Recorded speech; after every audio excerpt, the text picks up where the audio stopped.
जैनम जयतु शासनम विश्व कल्याण कारकम। उपस्थित धर्म स्नेही सत श्रद्धालु भव्यवर पुंडरीक पुण्यात्मा महानुभाव, यहाँ पर आचार्य भगवान कुंदकुंद स्वामी द्वारा विरचित समयसार ग्रंथ की वाचना चल रही है। आचार्य भगवान कुंदकुंद स्वामी जी समयसार में आत्मा के वैभव को न केवल दिखा रहे हैं, अपितु प्राप्त करने का मार्ग भी बता रहे हैं। प्रथम अधिकार जीवाधिकार, उसकी आज अंतिम गाथा जो उपसंहार रूप में है। जीव क्या है, जीव का जीवत्व क्या है, जीव का लक्षण क्या है, शाश्वत स्वभाव क्या है, जीव की उपादेयता क्या है, जीव की शुद्ध दशा क्या है, अशुद्ध दशा क्या है, इस जीव का भव भ्रमण का कारण क्या है, इत्यादि सभी बातें और जीव के यथार्थ स्वरूप के संबंध में आचार्य महोदय ने यहाँ पर अत्यंत सरल सुगम शब्दों में व्याख्या की है। आचार्य महोदय यहाँ पर जीव के शुद्ध स्वरूप को बता रहे हैं। जीव का शुद्ध स्वरूप क्या है बताते हैं, जो पूर्व की गाथाओं में भी आचार्य महोदय ने बताया कि जीव जीव है, अजीब नहीं। जीव जीव था, अजीब नहीं। जीव जीव ही रहेगा, अजीब नहीं। अजीब अजीब है, जीव नहीं। अजीब अजीब ही था, जीव नहीं। अजीब अजीब ही रहेगा, जीव नहीं। इन्हीं सभी गाथाओं का सारांश उपसंहार के रूप में यहाँ पर गाथा नंबर 38 के माध्यम से कहते हैं। अहम एक को खल शुद्धो दंशरणान मया सदा दंशरणान मय्यो सदा रूपी रवि अथ मज्ज किंच भी अर्णम परमाणु में तंपी। यहाँ पर आचार्य महोदय ने बताया, अहम एक को, मैं एक हूँ। इससे सिद्ध होता है कि मैं 2 नहीं, 3 नहीं, 4 नहीं, 5 नहीं, 6 नहीं, 10 नहीं, 100 नहीं, मैं एक हूँ और मैं एक ही था। अतीत काल में अनंत निगोदिया जीवों के साथ एक शरीर में वास करते हुए भी मैं एक ही था। भविष्य में यदि अनंत सिद्धों के बीच में भी मैं रहूँगा तब भी मैं एक ही रहूँगा। अनंत सिद्ध मेरे साथ और मैं अनंत सिद्धों के साथ एक ही स्थान पर अवगाहना रूप एक ही जगह है, उसमें अनंत अनंत सिद्धों का वास होता है। किंतु फिर भी प्रत्येक सिद्ध की सत्ता अपनी अलग अलग है। प्रत्येक सिद्ध जीव का अपना स्वचतुष्टय अलग अलग है। स्वद्रव्य, स्वक्षेत्र, स्वकाल, स्वभाव। यहाँ पर कहा अहम एक को। अहम कहिए तो मैं जीव आत्मा एक हूँ। इसके साथ कभी भी धर्म आदि द्रव्य का मेल नहीं। धर्म अधर्म आकाश काल इससे अत्यंत पृथक है। अत्यंत पृथक थे और अत्यंत पृथक रूप से रहेंगे। पुद्गल जो अनादिकाल से जीव के साथ लगा हुआ है, आज भी लगा है और जब तक मुक्त नहीं होगा तब तक अजीब के साथ लगा रहेगा।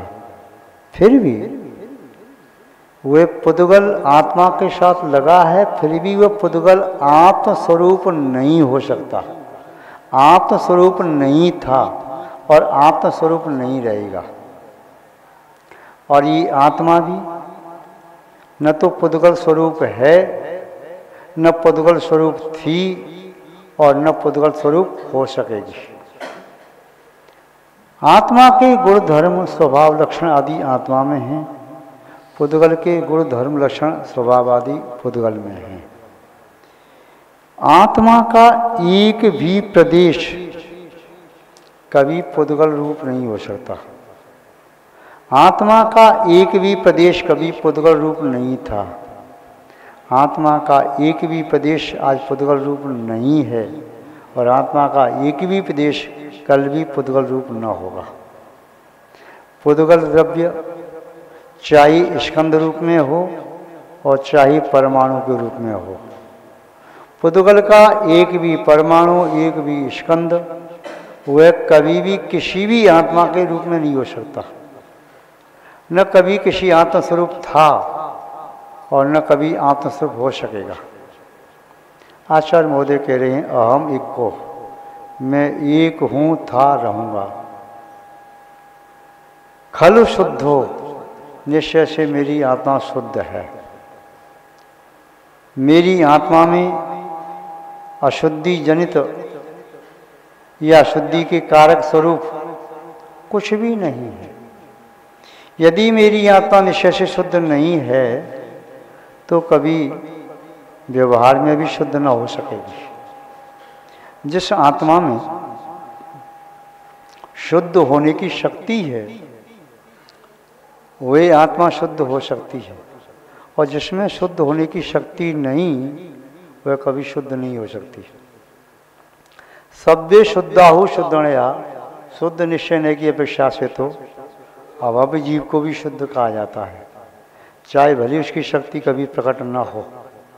वह अभव्य जीव अभव्य ही रहेगा, अशुद्ध ही रहेगा, किंतु खलु निश्चय कहता है कि आत्मा में ज्ञान दर्शन चेतना है, आत्मा में शुद्ध होने की शक्ति है, किंतु भव्य जीव की शक्ति कभी प्रकट नहीं होगी। भव्य जीव की शक्ति प्रकट हो जाएगी। सदा आत्मा ज्ञान दर्शन वाला है, कभी भी कोई भी जीवात्मा ज्ञान दर्शन से रहित नहीं होता। ज्ञान चेतना रहित हो जाए या दर्शन चेतना से रहित हो जाए नहीं हो सकता। कभी ज्ञान दर्शन चेतना के अतिरिक्त कोई और आत्मा की विशेषता गुण धर्म उसमें अलग से आ जाए, चैतन्य में तीन चेतना हो जाएं, ऐसा भी नहीं हो सकता। ज्ञान दर्शन दो चेतना हैं, दो ही थी दो ही रहेंगी। मैं एक हूँ, निश्चय से शुद्ध हूँ, ज्ञान दर्शन स्वभावी हूँ। मध्यम ज्ञान दर्शन मय और सदा अरूपी, और मेरी आत्मा सदा अरूपी है।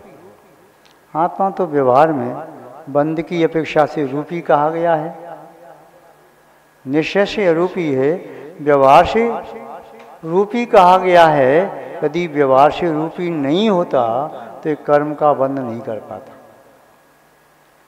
ये व्यवहार से अरूपी माना गया, व्यवहार से रूपी माना गया, निश्चय से अरूपी माना गया।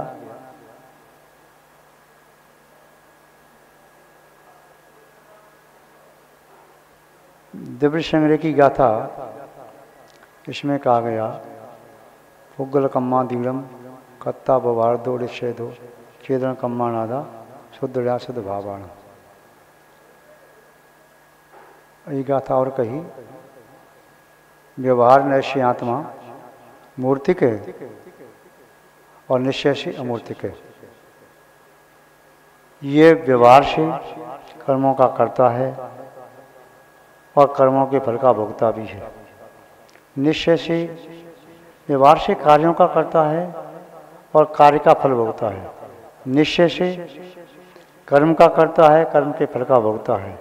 शुद्ध निश्चय से शुद्ध भावों का करता है और शुद्ध भावों का भोगता है। आत्मा अमूर्तिक स्वभाव से है, विभाव से नहीं। विभाव से तो है व्यवहारा सो दुखम पुंजिदी, ये तो भोगता हुआ। किंतु यहाँ पर मूर्ति स्वरूप बताया था। गाथा अगली गाथा यहाँ इतना ही समझना है कि व्यवहार की अपेक्षा से आत्मा मूर्तिक है और निश्चय की अपेक्षा से आत्मा अमूर्तिक है। अणुगुण देय परमाणु, ये भी व्यवहार से। अणुगुण देय परमाणु उपसंहार सपदो चेदा असमोदो व्यवहारा ऋचेदो अदर्शन देश। व्यवहार से ये आत्मा कैसी है? देय प्रमाण है, किंतु निश्चय से आत्मा असंख्यात प्रदेशी है। ये सभी जो बातें लक्षण धर्म बता रहे हैं आचार्य महोदय, व्यवहार निश्चय दोनों से बता रहे हैं। द्रव्य संग्रह लाक्षणिक ग्रंथ है, उसमें आत्मा के लक्षण बताए। जीवो वो गमो अमूर्तिकत्ता सदैव परिमाणो, तो अमूर्तिक यहाँ दिया। जीवो वो गमो अमूर्तिक है आत्मा। कैसे आत्मा अमूर्तिक है? तो छठवीं सातवीं गाथा में वर्ण पंचगंधा दो भाषा अटल छया जीवे रो संत अमुत दो व्यवहारा मुत बंधा दो। वर्ण रस गंध, वर्ण रस गंध और स्पर्श आदि आत्मा में नहीं पाए जाते।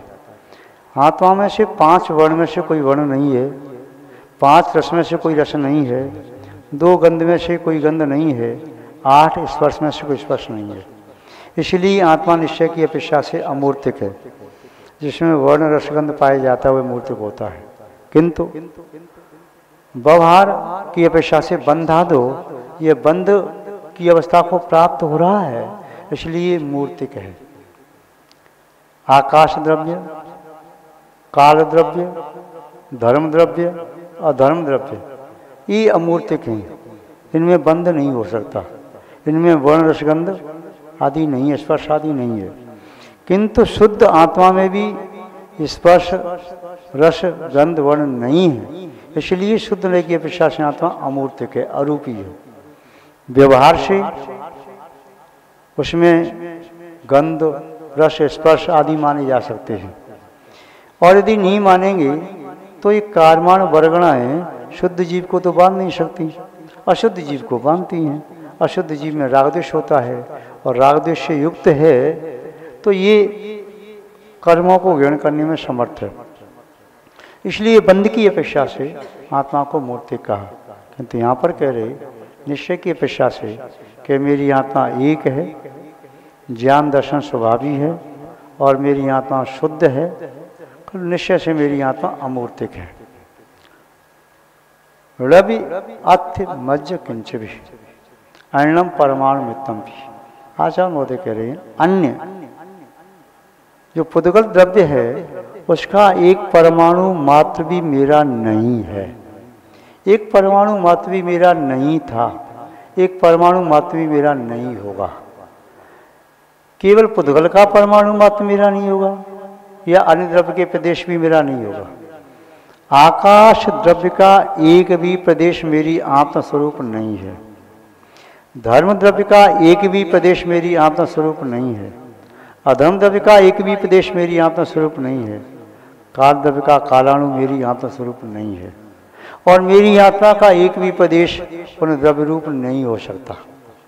तो ये आचार्य महोदय यहाँ पर निश्चय से आत्मा का स्वरूप पूरी अधिकार का सार बताते हुए कह रही हैं कि चिंतन करो। जब चिंतन करोगे तो इष्ट का वियोग होने पर आर्त ध्यान नहीं बनेगा, अनिष्ट का संयोग होने पर आर्त ध्यान नहीं बनेगा, पीड़ा होने पर भी आर्त ध्यान नहीं बनेगा, निदान संबंधी भी आर्त ध्यान नहीं बनेगा। क्योंकि अपनी शुद्ध आत्मा के स्वरूप को वह जानने वाला जीव शुद्ध आत्मा का चिंतन करता है तो पर पदार्थों के प्रति वैराग्य का भाव होता है। फिर वह पर वस्तु अपना मानता ही नहीं। जब मानता ही नहीं तो फिर पर वस्तुओं के वियोग और संयोग पर सुख दुख कैसा। वे पर वस्तु को त्याग करके स्वात्मा में लीन रहता है, इसलिए उसके लिए न कोई इष्ट है न कोई अनिष्ट है। शरीर की पीड़ा उसकी पीड़ा नहीं है और शरीर के भोग उसके लिए इष्ट नहीं है, तो आगामी काल में भोगों की आकांक्षा नहीं करता। वह योगी रौद्र ध्यान से भी परे होता है। वह हिंसा, झूठ, चोरी, कुशील, परिग्रह इन 5 पापों का त्यागी होता है और इन 5 पापों को शत्रु जैसा मानता है। इन 5 पापों में आनंद लेना संभव नहीं है, वह महाव्रती है। हिंसा करके आनंद नहीं मान सकता। कदाचित हिंसा हो सकती है किंतु पश्चाताप होता है। कदाचित मिथ्या भाषण हो सकता है अज्ञानतावश, प्रमादवश, किंतु पश्चाताप होता है। कदाचित चोरी का भाव आ जाए तो पश्चाताप होता है, आनंद नहीं। कदाचित परिग्रह के पास हो किंतु उसमें आनंद नहीं मानता। परिग्रह यदि आ गया, चाहे अंतरंग या बहिरंग, तो पश्चाताप करता है। पंचेंद्रिय के विषयों से दूर रहता है। यदि कोई विषय आई तो उसका पश्चाताप करता है, त्यागता है। तो ये आत्मा इन पंचेंद्रिय के विषयों से परे। जब स्वात्मा में लीन होती है, ये आत्मा स्वात्मा में लीन होता है, उस समय उसके आत्म ध्यान नहीं, रौद्र ध्यान नहीं, विषयों में प्रवृत्ति नहीं, 5 पाप रूप परिणति नहीं। तो ये आत्मा स्वतः है, उस तत्व का चिंतन करता हुआ जब चिंतन में डूब जाता है तब आत्मा में लीन हो जाता है। आत्मा में डूबता कैसे है? सम्यक दर्शन, सम्यक ज्ञान, समझ को प्राप्त करता है। व्यवहार में मोक्ष मार्गी बनता है और व्यवहार के मोक्ष मार्गी जीव अपने निश्चय में डूब जाते हैं। व्यवहार में जैसे चढ़ने वाला, सीढ़ी चढ़ने वाला छत पर पहुंचता है और सीढ़ी न चढ़ी तो छत पर न पहुंचेगा। जमीन पर चलता हुआ छत पर न पहुंचेगा। सीढ़ी व्यवहार की तरह से है। तो व्यवहार का अंतिम छोर छत है, यानी निश्चय है। तो व्यवहार में जिसने रत्नता की साधना की, सम्यक दर्शन, सम्यक ज्ञान, समझात को प्राप्त किया, वह निश्चय में डूब सकता है। एक देश प्राप्त करने वाला निश्चय को प्राप्त नहीं करता। एक देश रत्नत्रय पंचम गुण स्थान में संभव है, वह देशवती अनुवृत्ति है, किंतु निश्चय को प्राप्त नहीं करता। चौथे गुण स्थान वाला निश्चय को प्राप्त नहीं करता, 5वें वाला निश्चय को प्राप्त नहीं करता। चाहे वे 2 प्रतिमा से लेकर 11 प्रतिमा तक है, शुल्लक जी हैं, ईलक जी हैं, या उपचार से महावतों को स्वीकार करने वाली आर्यका साध्वी, वह भी निश्चय को प्राप्त नहीं करती, वह भी व्यवहार रत्नत्रय का पालन करती है। यहाँ पर आचार्य महाराज कह रहे हैं, जो योगी स्वरूपाचरण चार्थ में लीन है, जो निश्चय रत्नत्रय को प्राप्त कर चुका है, अभी दशा को प्राप्त कर चुका है, बीतरा दशा को प्राप्त कर चुका है, वे वास्तव में व्यवहार से परे है और एक परमाणु मात्र भी अपना नहीं मानता। आचार्य भगवान कुंदकोण स्वामी जी ने अष्टपाद में लिखा है कि बाल के अग्रभाग को भी जो अपनी आत्मा के स्वरूप मानता है, वह भी निगोद में जाने की पात्रता रखता है, किंतु जो अणु, परमाणु या बाल का अग्रभाग भी मेरी आत्मा का स्वभाव नहीं होता, ऐसा जिसके अनुभव में आता है, वह निस्संदेह सुगति को प्राप्त करता है। वह या तो शिव से मोक्ष प्राप्त करता है या वैमानिक देव की अवस्था प्राप्त करके पुनः अगले भव से या कुछ और लेकर के मोक्ष प्राप्त करने का अधिकारी होता है। तो यहाँ पर आचार्य महोदय ने जीव तत्व का स्वरूप शुद्ध निश्चय की अपेक्षा से बताया। शुद्ध निश्चय की अपेक्षा से ज्ञान, दर्शन, चेतना मेरा स्वभाव है। शुद्ध निश्चय की अपेक्षा से सिद्धों जैसा मेरा स्वभाव है। शुद्ध निश्चय की अपेक्षा से सिद्धों के गुण ही मेरे गुण हैं।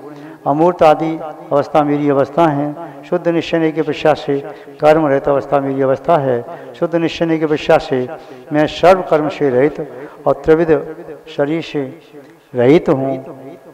औदारिक, वैक्रिय कारक, तेज व कार्मण।